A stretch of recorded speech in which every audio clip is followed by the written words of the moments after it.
Establishing caring connections.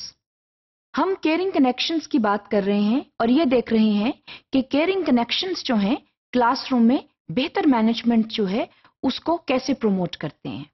इसमें हमने देखा कि कॉग्निटिव अफेक्टिव करिकुलम का होना जरूरी है।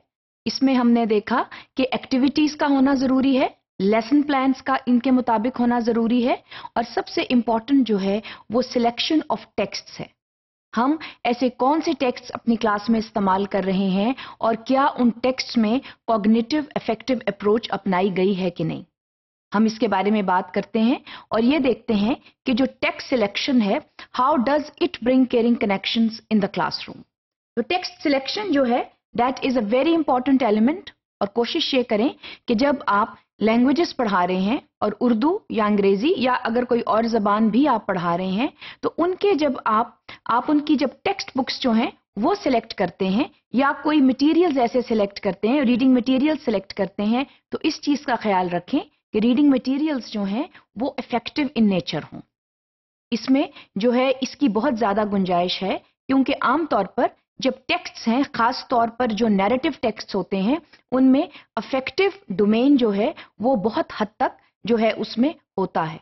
इसलिए ये जरूरी है कि जब आप टेक्स्ट सिलेक्ट करें, चाहे वो किसी भी ग्रेड का हो, तो ये एलिमेंट जो है इसका जरूर ख्याल रखें।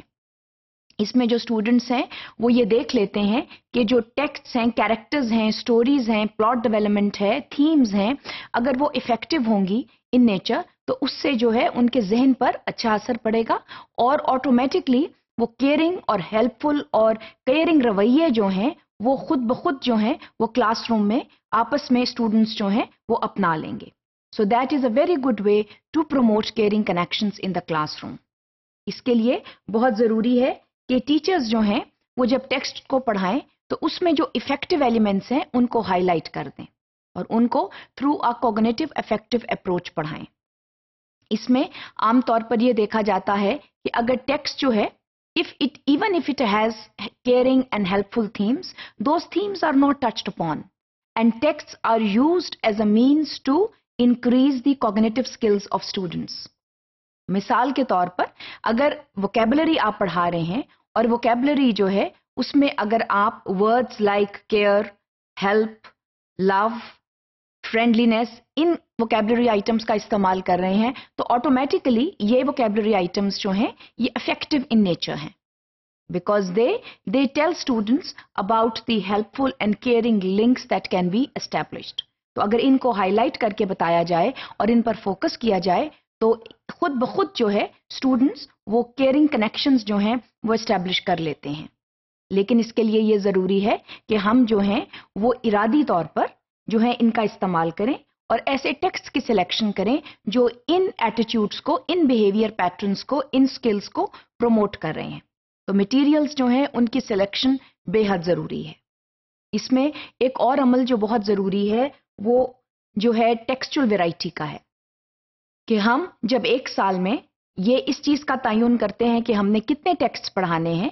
मिसाल के तौर पर आपने 13 या 14 टेक्स्ट्स पढ़ाने हैं, तो what is the textual variety that you are bringing in those texts. आमतौर पर अब तो इसमें टीचर्स के पास काफी गुंजाइश होती है कि वो सप्लीमेंट्री मटेरियल्स का भी इस्तेमाल कर सकें। इसी तरह जब आप टेक्स्ट बुक सिलेक्शन करते हैं तो इसमें कोशिश करें that you hit upon various genres of language, जिसमें नैरेटिव्स भी आ जाते हैं, इसको कहानियां कहते हैं, जिसमें पोइट्री भी आ जाती है, इनको हम नज़में कहते हैं। इसके अलावा इंफॉर्मेशन टेक्स्ट्स भी आ जाते हैं, डिस्क्रिप्टिव टेक्स्ट्स भी आ जाते हैं। तो इन सब का जब आप इस्तेमाल करेंगे so you are bringing in textual variety in the classroom. Not only that, आप जो है इनमें कॉग्निटिव इफेक्टिव एलिमेंट्स जो हैं इनको पैरेलल रन कर सकते हैं, जिसमें आप इफेक्टिव एलिमेंट्स को कॉग्निटिवली डील कर सकते हैं। तो इसमें आप कॉग्निटिव डोमेन को तो कॉम्प्रोमाइज नहीं कर रहे, मगर उसके साथ साथ आप इफेक्टिव डोमेन जो है उसको भी हाईलाइट कर रहे हैं। तो इसमें मकसद बेसिकली ये है कि जब आप स्टूडेंट्स को जो ये इत्तला देंगे कि कॉग्निटिव डेवलपमेंट जो है वो उतनी ही जरूरी है जितनी इफेक्टिव डेवलपमेंट है, जिसमें आपकी बिहेवियरल स्किल्स आ जाती हैं, तो स्टूडेंट्स जो हैं वो फिर उनको अपनी शख्सियत का हिस्सा बना लेते हैं। क्योंकि आमतौर पर स्टूडेंट्स का यही ख्याल होता है कि स्कूल में आने का मकसद जो है वो सिर्फ पढ़ाई है, پڑھائی تو ہے مگر اس کے ساتھ ساتھ آپ جو ہیں ان کو لائف لانگ سکلز بھی سکھا رہے ہیں. جب آپ لائف لانگ سکلز کی بات کرتے ہیں تو وہ یہ بیہیویئرل سکلز ہیں جن کو انکارپوریٹ کیا جاتا ہے through texts. That is a very strong medium to promote behavioural skills among students and that must be advocated. کیونکہ اگر آپ اس کا استعمال نہیں کریں گے تو پھر اسٹوڈنٹس جو ہیں وہ صرف کوگنیٹو بیسڈ اپروچ کے ساتھ پڑھیں گے جو کہ فائدہ مند نہیں ہے.